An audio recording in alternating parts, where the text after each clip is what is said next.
Hi, my name is Penny Spinelli, and I'm a student at TechniPro Institute. I am completing my associate's degree in nursing, and I plan to advance my education and pursue my bachelor's degree in nursing at Grand Canyon University. When I was a young girl, I always had the dream of becoming a nurse. Most kids at that age play with their dolls by feeding them, and changing their clothes, but not me. I was putting Band-Aids on and checking my doll's temperature way before I even knew what a nurse was and what their duties were. I just loved it. It made me feel great.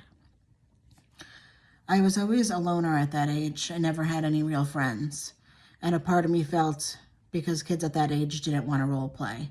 They were more into playing hopscotch, hide and seek, and games outside the way they were back in the 1980s. In my teenage years, the feeling of wanting to help others changed into wanting to help animals. My goal was to eventually become a veterinarian. I had a cat named Patches. She was a calico.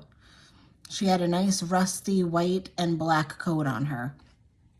I was always making sure she was eating, she was healthy, and she was happy.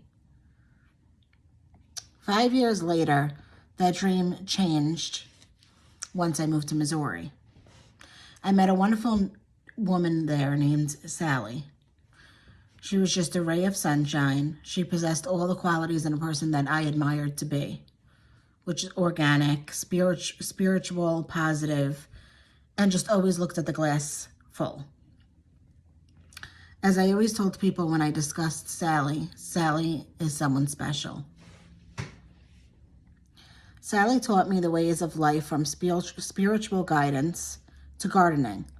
I remember we would even plant our crops in the middle of a thunderstorm without a care in the world. And those Missouri storms are no joke, but it didn't stop us.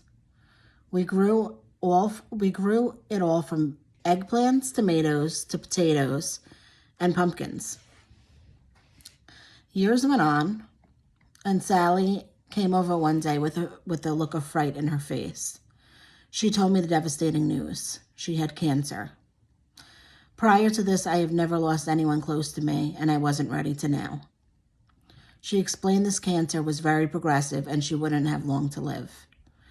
Naturally, she wouldn't be able to take care of herself, so she asked if I would take care of her. Of course, my answer was yes. How could I say no? She had been there for me when no one else was. As time went on, the cancer grew and Sally's health began to rapidly decline. I took a trip to New Jersey to visit my family while Sally's daughter came to visit out of state and took care of her.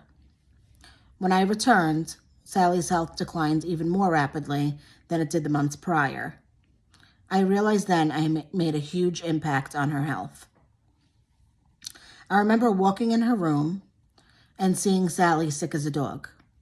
Her skin was scaly from being malnourished. Her skin was pale, and she looked very dehydrated.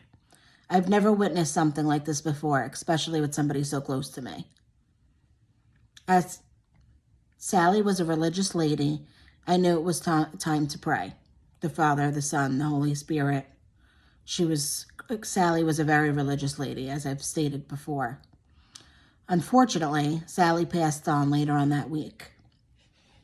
I was there for her last breath. As hard as it was for me, I wouldn't have it any other way. Later on, I moved back to my home state of New Jersey. I looked back at how natural it was for me to take care of Sally. I looked back at how I was as a child, and it all made sense to me. It never really left me. I always had it in me. Life just takes you through twists and turns until you realize your purpose. My purpose in life is to take care of others. I truly believe I was made to be a nurse. It took some time for me to come to that conclusion. It's important to make a decision to become a nurse for the right reasons. There are many characteristics a person needs to master becoming a well-rounded nurse. These characteristics are empathy, sympathy, and compassion, to name a few. I think that should be a mandatory introductory topic included in all nursing programs to make sure the right people are following the right career path for themselves and for others. Do you have what it takes to be a nurse? Do you possess these characteristics? It's very important to make sure that you do. Always know your why. Why did you become a nurse? I would like to thank a few people in my life who made me realize my why. Now, of course, I can thank my dolls, but here are some real-life people that helped me follow my life's meaning. Thank you to my parents who have always believed in me when I didn't. Thank you to my daughter who reminds me every day why I am doing this. My daughter is autistic and I see how hard she works at school, and I realize I need to do the same. And last, thank you, Sally, for being there for me and teaching me life's important lessons. The most important one you taught me was always be compassionate in everything you do. Thank you.